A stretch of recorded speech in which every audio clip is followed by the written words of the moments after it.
जिस प्रकार से डॉलर मजबूत होता जा रहा है,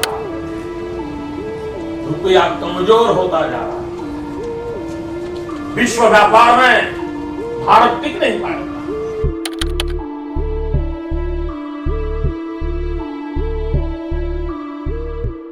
रोना चाहे रो ना पाए, दिल कितना मजबूर है, किसे पता है कौन बताए, रब को क्या मंजूर है। जी हाँ दोस्तों, ये लाइन आज मैं अपने मजबूर रुपए के लिए यूज कर रहा हूँ, क्योंकि मुझे पता है कि आज हमारे रुपए की कीमत डॉलर के मुकाबले बहुत ज्यादा है, जो अपने दिल का बयां कुछ इस तरीके से कर रहा है दुनिया से। मेरी कहानी शुरू होती है साल 1947 से, जब मेरी वैल्यू बराबर थी डॉलर के मुकाबले।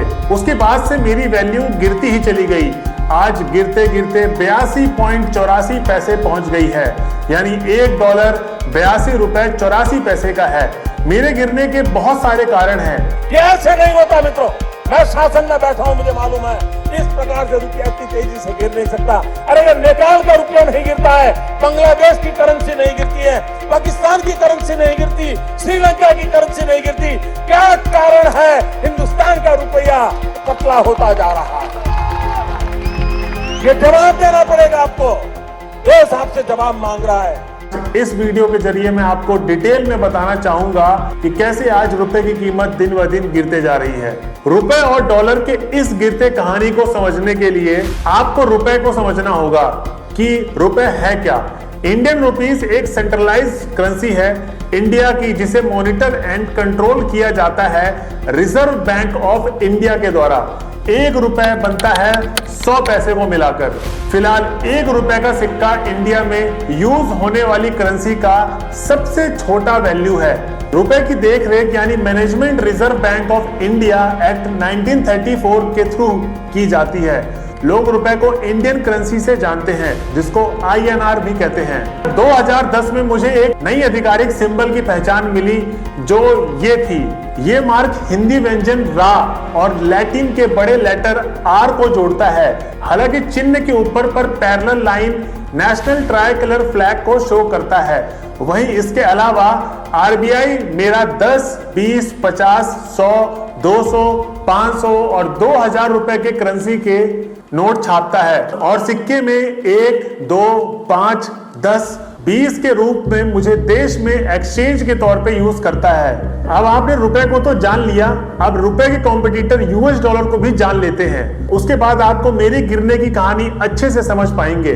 US डॉलर जो ऑफिशियली करेंसी है यूनाइटेड स्टेट ऑफ अमेरिका, इसको अमेरिकन डॉलर के नाम से भी जाना जाता है। इस डॉलर को पहली बार 1792 में कॉइनेज एक्ट के तहत पेश किया गया था, और $1 100 सेंट के बराबर होता है, जैसे ₹1 100 पैसे के बराबर होता है। US डॉलर की करेंसी की देख रेख फेडरल रिजर्व सिस्टम देखता है, जिसे सेंट्रल बैंक ऑफ अमेरिका कहते हैं। US डॉलर के करेंसी कोड को USD से भी जाना जाता है, और US डॉलर के बैंक नोट और कॉइन के सिंबल को आप स्क्रीन में देख सकते हैं। अब सवाल ये आता है कि पूरे दुनिया में US डॉलर करेंसी को ही इतनी पॉपुलैरिटी क्यों मिली? और भी तो देश थे, उनकी करेंसी को क्या हुआ? दोस्तों, फर्स्ट वर्ल्ड वॉर के टाइम में इंटरनेशनल एक्सचेंज को बैन कर दिया गया था। उसके बाद अमेरिकन डॉलर को काफी पॉपुलैरिटी मिली। उसी समय अमेरिकी डॉलर ट्रेडिंग सेक्टर में एक्सचेंज का सबसे अच्छा साधन बन गया था, और इसी के चलते दुनिया भर में अमेरिकी डॉलर का दबदबा हो गया। इसके बाद से इंडिया और अदर कंट्रीज अपनी करेंसी का इवैल्यूएशन करने के लिए डॉलर का यूज करती है। ये तो थी रुपए के कॉम्पिटिटर US डॉलर की जानकारी। अब हमको कैसे पता चलता है कि इंडियन रुपीस की वैल्यू कम हो रही है? कुछ इंपॉर्टेंट फैक्टर हैं जो आपको जानना जरूरी है। First factor, exchange rate. जब एक देश की करेंसी को दूसरे देश की करेंसी के साथ एक्सचेंज करते हैं तो उसे एक्सचेंज रेट कहते हैं। जैसे कि एक्सचेंज रेट के 2 कंपोनेंट होते हैं, पहला बेस करेंसी, दूसरा काउंटर करेंसी। यहां पर USD बेस करेंसी है, वहीं INR काउंटर करेंसी है, एंड काउंटर करेंसी हमेशा फॉलो करती है अपने बेस करेंसी को। सेकंड फैक्टर आता है डीवैल्यूएशन।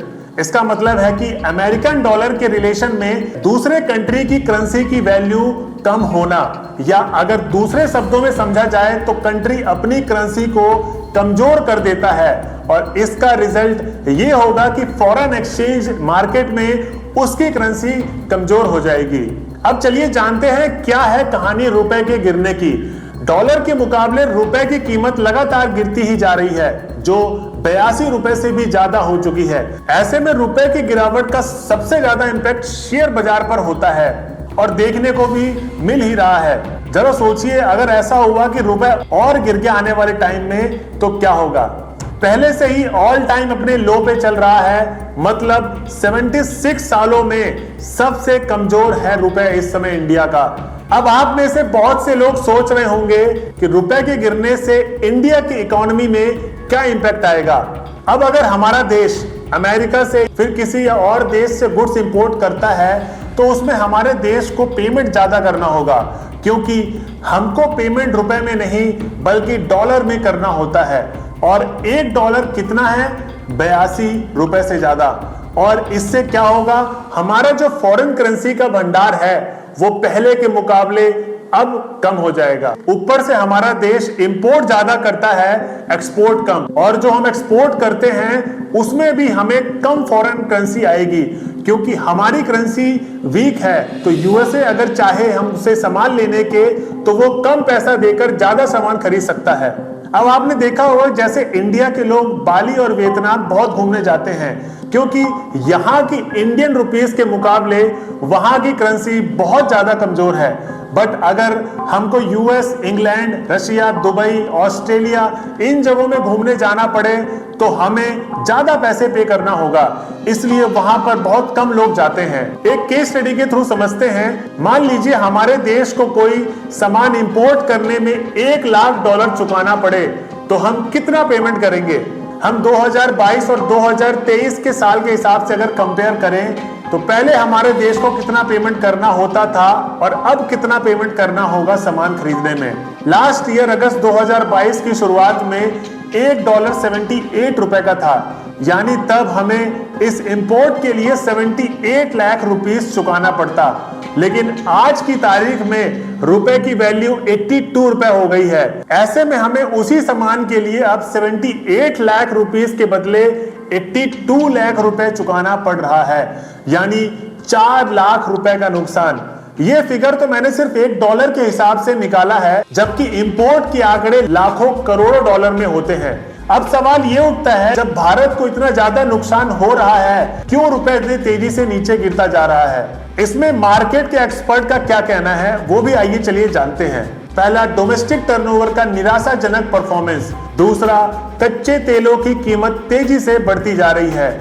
और तीसरा, फॉरेन करेंसी को इंडियन मार्केट से लगातार निकालने के चलते रुपए की कीमत में असर पड़ रहा है। चौथा, शेयर मार्केट के अनस्टेबल फिगर के अकॉर्डिंग फॉरेन इन्वेस्टर अपना पैसा मार्केट से निकाल रहे हैं। इन सब के चलते हाल ही में एक रिपोर्ट आई है, उसके मुताबिक भारतीय रिजर्व बैंक की आंकड़ों के अनुसार भारत का फॉरेन एक्सचेंज रिजर्व $7.273 बिलियन घटकर $594.888 बिलियन हो गया है। मतलब 6 महीने में अब तक की सबसे तेज गिरावट दर्ज की गई है। अब इतनी सारी प्रॉब्लम डिस्कस करने के बाद थोड़ा सॉल्यूशन भी जान लेते हैं कि इसमें इंडियन गवर्नमेंट ने रुपए को मजबूत करने के लिए कौन कौन से स्टेप उठाए हैं। सबसे पहले तो इंडिया को अपने बिजनेस के डेबिट को कम करना होगा, मतलब इंडिया को एक्सपोर्ट ज्यादा करना होगा और इंपोर्ट कम करना होगा। इसमें भारत सरकार ने एक्सपोर्ट को बढ़ाने के लिए कई सारे स्टेप उठाए हैं, जैसे मेक इन इंडिया, जिसका उद्देश्य डोमेस्टिक मैन्युफैक्चरिंग का सपोर्ट करना है और बिजनेस को बढ़ाना है। दोस्तों आज के लिए बस इतना ही। आई थिंक आपको ये टॉपिक समझ में आया होगा कि क्यों हमारे इंडिया की करेंसी गिरते जा रही है। आपको और इंटरेस्टिंग वीडियो उसी तरीके से मिलती रहेगी। इससे पहले हमारे चैनल को आप लाइक, शेयर, सब्सक्राइब जरूर कर ले हमारी अपकमिंग वीडियोस के लिए। जब तक के लिए दोस्तों